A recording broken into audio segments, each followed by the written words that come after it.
one of the most prolific competitive Pokemon players of all time, PokeaimMD, takes on Elestrals veteran CalebDOTexe in an epic clash of fire versus water. Strap in, this one is wild. Before we dive into the clash, both these casters got to open up 3 starter decks and some special packs for week 1.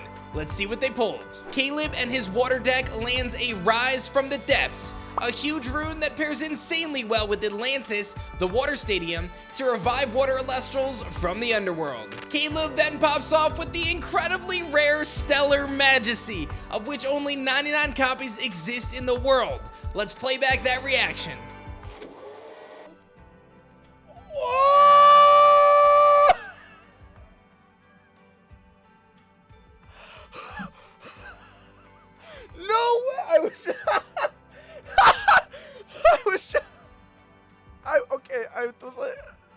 Wait a minute, on his next starter deck, he did the unthinkable and pulled another Stellar Majesty. I'm not kidding, Caleb may be the luckiest caster we've ever seen. Pokeaim doesn't quite have that same luck on the Imperawatt side, hitting some cool hollows like Gorgon's Gaze, but otherwise nothing too impactful for his fire deck outside of the commons and Shattered Stars like Kinleo. With these new cards added to their card pools, let's see what these casters cooked up for week 1. Caleb is bringing a powerful water deck featuring Caprigal, a 2-cost water Elestral that can swarm the field every time it destroys an Elestral in battle. That paired with the powerful regeneration core of Dratagua and Sluggle will make Caleb and the Cryo Scorches tough to beat. Pokeaim has some tricks up his sleeve with 3 Veritaqua to navigate the stormy seas of Tsunami and the high defense stat Elestrals that Caleb's rocking with. Pair this with Kinleo and Earthquake to destroy those foamies, and we might see the Imperawatt steal this one. Week 1 of the Elestriad, CalebDOTexe versus PokeaimMD. Let's do this. Pokeaim gonna start this clash off with his Divine Rune Hephaestus. A huge start for him, allowing him to get those fire spirits onto the field for his Volcaries, and more importantly, provide Nexus fodder for his Kinleo to allow those destruction effects to pop off. He opts to not search out his Hammer of Hephaestus, it seems, but rather cast out a Volcaries, which is going to have a massive attack stat, getting 4 attack buff from these various fire spirits on the field. Vipyro doing big things, as Caleb gonna start off with a Nectar of the Gods, drawing 2 cards off the top of his deck. When you're running a water deck like Caleb is running, the regeneration options are massive. You've got cards like your Dratagua and your Sluggle to heal up those spirits, so cards like Nectar of the Gods have a lot more viability than they otherwise would have. Caleb looking to fight fire with fire, using his Warmite to drop the attack stat of Volcaries by 4 and setting 2 face down runes. This will give him an opportunity to attack over that Volcaries. He's actually got 3 face down runes now. That Nectar of the Gods powering up his hand. Will Pokeaim have a response here for this fire Elestral? Yes, he does. Shield of Achilles gonna save the day and keep his Volcaries around for another turn. A big play there from Pokeaim, as he was probably not expecting a Warmite there. And P-Gust out of the hand of Pokeaim. P-Gust, a huge win to Elestral. Caleb is shook.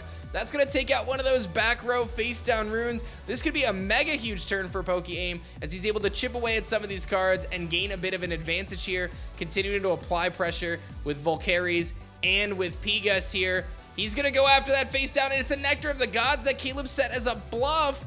Volcaries and P-Gust gonna fire off an attack and be met with a Tsunami. Tsunami's gonna turn both of those Elestrals to defense position, making it so Pokeaim's defenses, while still intact, are not in the ideal place. You really want that Volcaries in attack position. Caleb has an opportunity to respond. We know he's got that Warmite, but rather gonna opt to go with a quintessential piece of his deck, the Galaxy. Galaxy is so important for water decks because it's a 5 attacker once you factor in its effect. All those water enchanted Elestrals on the field have their attack and defense stats swapped, which means that Galaxy again sports a 5 attack, but most importantly, the way it functions with the rest of the deck, cards like Mustache and Dratagua, super valuable there. Pokeaim gonna respond with an Astrabit of his own that's gonna give him some draw power, looking at the top 3 cards of his deck and adding one to his hand. Unfortunately, he's not gonna be able to put on any sort of offensive pressure, it seems, as he did not draw his Kinleo. But Caleb with the Smoltuga, that is a big, big card for him. That's going to allow him some reliable searching. And again, more pressure with Galaxy. This is a 5 attack Smoltuga because of Galaxy's effect. And that's going to search out a Nekruff. These water Elestrals putting on a lot of pressure. Atlantis going to make it even more so. That Atlantis is going to buff up those water Elestrals +1/+1. Now Joey is staring down 2 6 attackers. His Astrabit is very vulnerable here. So is P-Gust, and it looks like both are gonna go down. Galaxy gonna take out the P-Gust. It seems Smoltuga took out the Rabbit, and Joey is left with an empty field staring down 2 massive offensive water threats. Let's see what Pokeaim's got. A Kinleo would be huge. No, opting to go Elichick in defense position, but he doesn't have another Hephaestus to search, so this ends up just being a very defensive turn on Joey's end. Seems like he's got no sorts of place here to mount up against this offensive pressure. Nekruff fires down. This is big for Caleb, as that Nekruff is going to be able to force Joey to expend a spirit every time it destroys an Elestral in battle. So if that Nekruff can connect onto the Elichick and destroy it, Joey's taking even more damage this turn. Opting to go with the Smoltuga attacking first instead. Not going to get that Nekruff effect, but rather Galaxy and Nekruff will both be able to attack directly.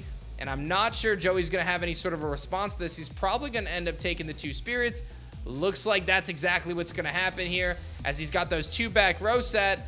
Not able to use them at this point. Really fishing for a Kinleo now. He's going to go with the Volcanic Forge. A huge play from Joey.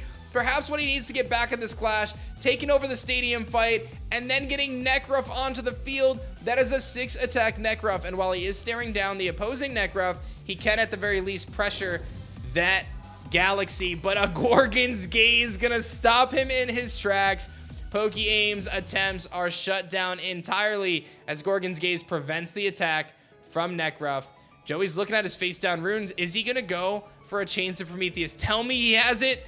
I think not. It seems that Gorgon's Gaze is going to land, as Caleb going to draw for his turn, up 10 spirits to 7. That Regeneration Core could come in handy here. Are we going to see the Ascension into Caprigal? We are! Mind-blowing. Caprigal, an Elestral that hasn't seen a ton of play from base set, getting some love here with Caleb. This is huge, because if it's able to connect and knock out this Nekruff, the regeneration possibilities are endless. Nekruff aims to crash into the other Nekruff. Gorgon's Gaze gonna activate. That's gonna stop that attack, but there's still a Caprigal staring down this Nekruff. I'm not quite sure what Joey's gonna do here.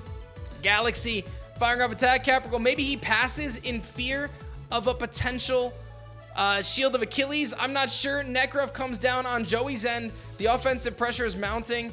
We've got that Volcanic Forge buffing up all of these Fire Elestrals. Opting to go with the Water Spirit on it, potentially trying to dodge a Tsunami, but I think that that's a bit of a misstep, because that Galaxy is going to make that Nekruff a very, very weak attacker. I'm not sure that was the most optimal play from Joey there. I like the idea. In Elestrals, you have the freedom to misenchant your Elestrals. In this case, you can misenchant your Nekruff to be able to hit around a Tsunami. But again, because Galaxy provides that stat swap, it actually makes Nekruff not really the most useful, water enchant in this context here.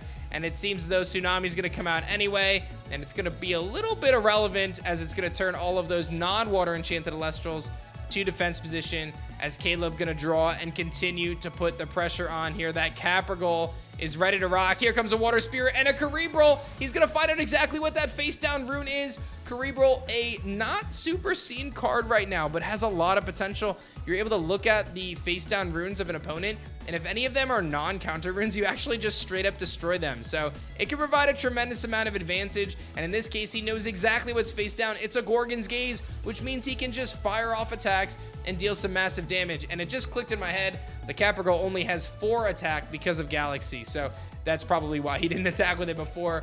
The Galaxy does seem to take out, or a Nekruff takes out a Nekruff. That was the water enchanted one. It seems like we got a couple back and forth here, as Joey's down to just 3 spirits. Here comes the attack. The Galaxy into the Nekruff. Again, this one only has 1 defense. It's gonna go down. And then I think the Cerebral could attack directly. The Caprigal could attack directly. I think that's it for Joey, down to 0 spirits. He's gonna basically be fishing for an Ambrosia at this point to stay in this one. Caleb has put on a dominant performance here in week 1 of the Elestriad. Smoltuga can't play it. That's going to be GG. Caleb takes week 1 with a dominant performance with the water deck. Caprigal putting in the work, but most importantly, Galaxy put on so much pressure and put Joey against a back wall that he could not get out from. Make sure you guys like and subscribe so you don't miss out on the next clash in the Elestriad. I'll see you tomorrow.